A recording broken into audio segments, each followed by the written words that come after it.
Assalamualaikum warahmatullahi wabarakatuh. Perkenalkan, nama saya Pipin Fatimah Zahra dari Biologi B 2020. Hari ini saya akan mengulas materi tentang chlorella, di mana chlorella ini termasuk ke dalam kelas alga hijau atau Corophyceae.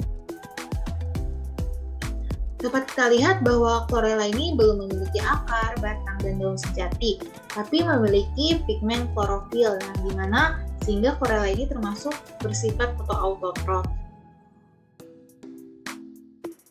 Untuk sistematika taksonominya sebagai berikut. Jadi, chlorella ini termasuk ke dalam kingdom Plantae dari filum Chlorophyta, kelas Treboxyphiceae dari order Chlorellales dari famili Chlorellacea dari genus Chlorella. Untuk sistematika taksonomi ini saya cutik dari alga base. Untuk morfologi dari chlorella dapat kita lihat bahwa ini merupakan bentuk uniseluler dari chlorella. Ini satu sel juga sama. Sedangkan ada juga yang bersel banyak atau multiseluler. Jadi multiseluler itu kan tersusun dari banyak sel. Ini jadi uniseluler. Uniseluler ini membentuk uniseluler jadi koloni. Kemudian selnya berbentuk bulat ataupun bulat telur seperti ini. Kemudian diameter dari chlorella itu berkisar 2-8 nanometer. Dinding sel pada chlorella juga tersusun dari selulosa dan pektin.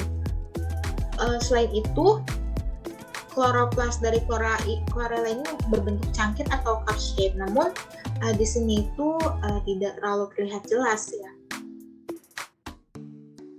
Nah, ini dia yang terlihat jelas kloroplasnya. Jadi ini merupakan bentuk uniseluler dari chlorella, di mana ini kloroplasnya berbentuk cangkir seperti yang disebutkan tadi atau cup shape. Selain itu, ini juga terdapat pirenoid yang berperan sebagai penyimpanan cadangan makanan. Selain itu juga terdapat nukleolus yang disambung oleh nukleus. Jadi chlorella ini bersifat eukariot.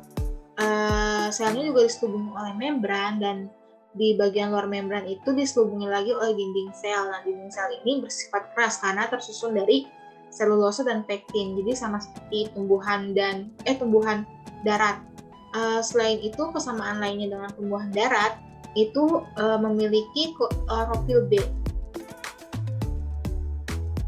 Nah, sekarang saya akan membahas habitat dari chlorella, di mana chlorella ini dapat hidup di perairan tawar ataupun dapat hidup di perairan asin. Jadi chlorella ini dapat mampu tumbuh dan berkembang di semua tempat atau lingkungan. Jadi dia kosmopolit. Kecuali pada lingkungan ekstrim buat makhluk hidup, dia nggak bisa. Selain itu, chlorella dapat tumbuh pada salinitas 0-35 part per thousand dengan salinitas optimum 10-20 part per thousand, di mana optimum tersebut menunjukkan salinitas yang baik untuk pertumbuhan chlorella. Sedangkan untuk suhunya, jadi chlorella ini memiliki suhu optimum 25-30 derajat Celcius. Jadi ini suhu yang baik untuk pertumbuhan chlorella. Namun chlorella ini dapat bertahan hingga suhu 40 derajat Celcius. Chlorella juga dapat hidup di tempat yang sedikit cahaya atau bahkan tidak terkena cahaya dengan cara mengambil bahan organik secara langsung dari media tumbuhnya gitu. Kemudian saya akan membahas reproduksi dari chlorella. Nah, chlorella ini bereproduksi secara aseksual, yaitu dengan pembelahan diri, tipe mitosis. Jadi selnya itu akan bereproduksi dengan membentuk 2-8 sel yang terdapat di dalam sel induk dan akan dilepaskan jika sel lingkungan itu mendukung. Selain itu, jadi sel induk atau parent sel itu akan membelah menjadi 4, 8, atau 16 sel autospora yang akan menjadi sel-sel anak atau dapat kita sebut sebagai daughter cell yang akan melepaskan diri dari induknya. Nah, secara sistematika, jadi tahap reproduksi chlorella dapat dibagi menjadi 4 tahap, yaitu yang pertama ada tahap pertumbuhan.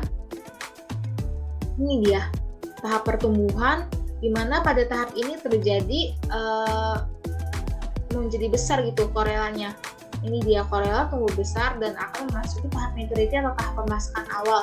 Nah, pada tahap pemasakan awal ini terjadi peningkatan aktivitas sel yang merupakan persiapan dari pembentukan autospora.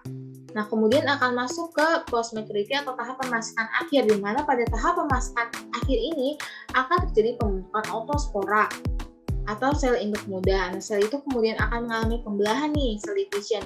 Nah, kemudian akan memasuki tahap pelepasan sel atau pelepasan autospora. Nah, tahap ini ditandai dengan lisisnya atau pecahnya dinding sel, sehingga sel-sel yang baru akan keluar membentuk sel individu baru. Kemudian fase itu akan terus berulang, gitu. Baik, sekian ulasan dari saya. Terima kasih atas perhatiannya. Semoga bermanfaat.